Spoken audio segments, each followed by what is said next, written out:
Та бүхэнд өнөөдөр Хонконгод гарсан хамгийн их дуулаан тарьсан аимшигтай 7 хэргийн тухай өгүүлье. Нэгдүгээрт загвар өмсөгч Пен Чуйны арга ясны хэрэг. 1999 онд загвар өмсөгч Пен Чуйн өмгөөлөгч Фан Миншины гэрт амиа алдсан байдалтай олджээ. Түүний цогцсонд зөвхөн яс үлдсэн байсан бөгөөд толгой нь биеэсээ салсан байв. Шинжилгээгээр тэрээр 4 жилийн өмнө нас барсан болох нь тогтоогдсон байна. Мэдээллээр загвар өмсөгч Пен Чуйн нь Фан Миншины нууц амраг байсан бөгөөд 20 наснасаа эхлэн гэр бүлтэй Фантай хамт амьдарч энэ хугацаанд 3 удаа үр хөндүүлсэн гэдэг. Анх цагдаагийн байгууллага уг хэргийг энгийн цогцос илрэх хэрэг гэж үзсэн ч удалгүй маш нууц хэрэг болгон ангилжээ. Гисэн хэдий ч Пен Чуйны гэр бүл үнэн мөнийг олохыг оролдсноор олон сэжигтэй баримт илрүүлсэн байна. Жишээлбэл Пенни өдрийн тэмдэглэл угаагдсан, Фан Миншины нэртэй сэлбэр бүхий буган цаг алгуулсан, хамтдаа авахсан бүх зураг нь хаа нэгтээ алгуулсан байж. Мөн загвар өмсөгч Пен Чуйн нас барснаас хойших 4 жилийн хугацаанд нууц амраг нь болох өмгөөлөгч Фан Миншин тухайн байранд олон удаа орж гарч байсан ч цагдаа нар үхлийг сэжиггүй гэж үзэн хэргийг хаасан байна. Ингэснээр Пен бүсгийн үхлийн учир өнөө хүртэл нууц хэвээрүүлсэн. Одоо хүртэл арга гэрээхтэн цагдаа нараас үнэн мөнийг нэгтгэгч хэрэг нууцад орсон тул тэд яах ч аргагүй болжээ. Хоёрдугаарт Тунмэн дүүргийн цуврал хүчин ба аллагын хэрэг. 1992 онд 21 настай Лин Гувэй хэмээх залуу машинтайгаа явхдаа хуучин найз бүсгүйтэй тун төстэй ганцаараа явж байсан нэг эмэгтэйг олж харжээ. Тэрээр эмэгтэй гэр хүртлэн дагаж лифтэнд боомлон унган дараа нь шатны ард аваачин хүчирхийлсэн байна. Үүнээс хойш Лин Гувэй ижил аргаар нийт 13 эмэгтэй хүчирхийлсэн бөгөөд тэдний 3-ыг нь хөнөөс. Цагдаагийн мөрдөн байцаалтаар гэмт хэргийн хоорондын хугацаа дунджаар 2 сар орчим байсныг тогтоож хэрэг бүрийн дараа тэр даруй оргон зайлдаг байснаас үзэхэд гэмт этгээд Тунмэн дүүргийн оршин суугч байж магадгүй гэж үзсэн. Эцэст нь Лин Гувэй нэг хохирогчийг кино үзэхээр урахт нь цагдаа нар түүнийг баривчилж шүүх түүнд бүх насаар нь хорхиал оноосон байна.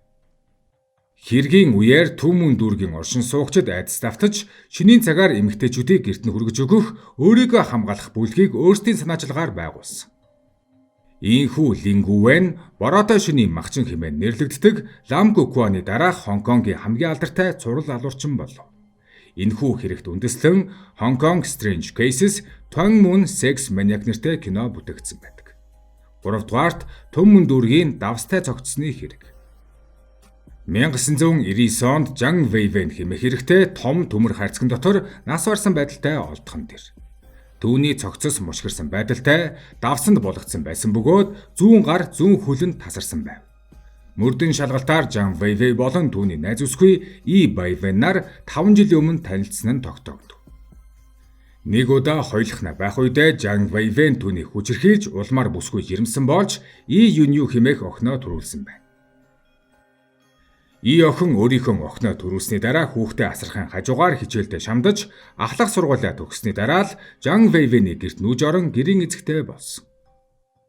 Гэвч хамт амьдрах хугацаанд тэдний хооронд олон зөрчил маргаан гарч Жан Вэйвэн И охинд гэр бүлийн хүчирхийлэл үйлддэг болсон байна.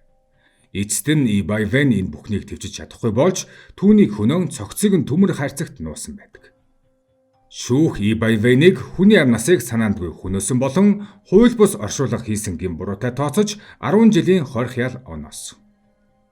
Харин тэдний охин И Юнью асрамжийн газруудаар дамжуулан үрчлүүлсэн ч өсвөр насндаа буруу нөхөдтэй нөхөрлөн хар тамхины хэрэгт орсон байна.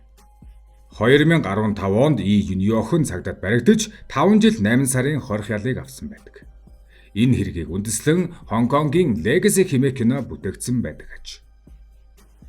Дөрөвдүгээрт Сяо Мао Пингийн хүчирхийлэл ба цогцос шатаасан хэрэг. 1997 онд 16 настай Лу Живэ буюу Хочин Ажи хэмээх хүү гинт бүлгийн гишүүн болсон байна. Тэрээр бүлгийн бусад гишүүдийн дарамт дээрлэхэлд дургуйтсан 30 настай оюуны хомсдолтой 3 дугаар ав хэмээх Чен Мицүн хэмээх хэрийг цагдаад хандгаж нууцаар ятгсан байна. Гэвч энэ талаар мэдсэн бүлгийн гишүүд Ажиг урвагч гэж нэрлэн гэрийн шийтгэл өгөхөөр шийдсэн байна.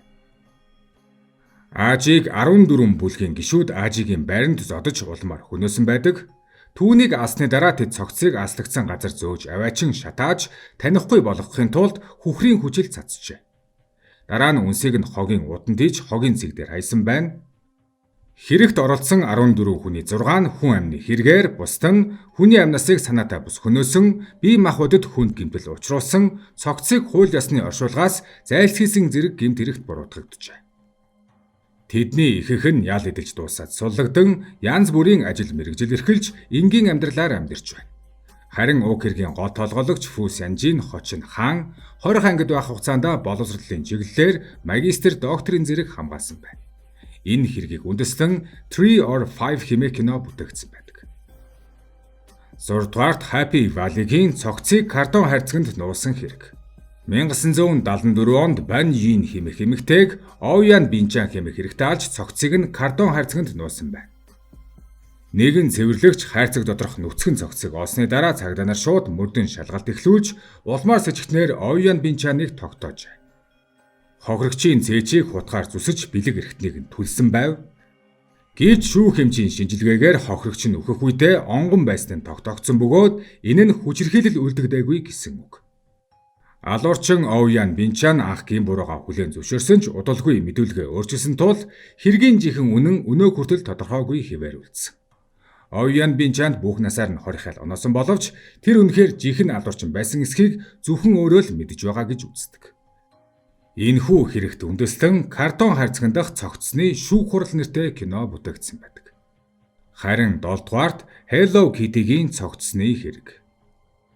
1999 онд Фан Мини хэмээх эмэгтэй өрөө төлж чадахгүй болсон тул Чан Вэнлэ, Лян Шинзүү, Лян Вэйлүү нар түүнийг барьж хорьсон байна. Тэд түүнд өдөр бүр тамлалт хүчирхийлэл үлдэж улмаар хохирогч Фан Мини хүнд бэртлийн улмаас нас барсан.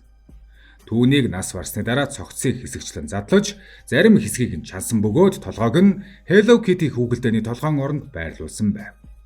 Энэ аимшигт хэрэг Hello Kitty-гийн цогцсны хэрэг хэмээн нэрлэгдэж олон нийтийг цочирдуулсан юм. 2022 оны 8 дугаар сард уг хэргийн ял эдэлж гарсан оролцогчдын нэг Лян Шинзүү дахин шоронд орсон байдаг. Энэ удаа тэр найзынхаа 10 настай охиныг бэлгийн дарамтанд оруулсан хэрэгт буруутгагдсан байна. Энэхүү аимшигт хэрэгт үндэслэн Human Hate Tofu Soup нэртэй кино бүтээгдсэн байдаг. Дараагийн дугаартаа Coolcast эдгээр 7 хэрэгүүдийг дэлгэрэнгүй задлан хүргэх болно.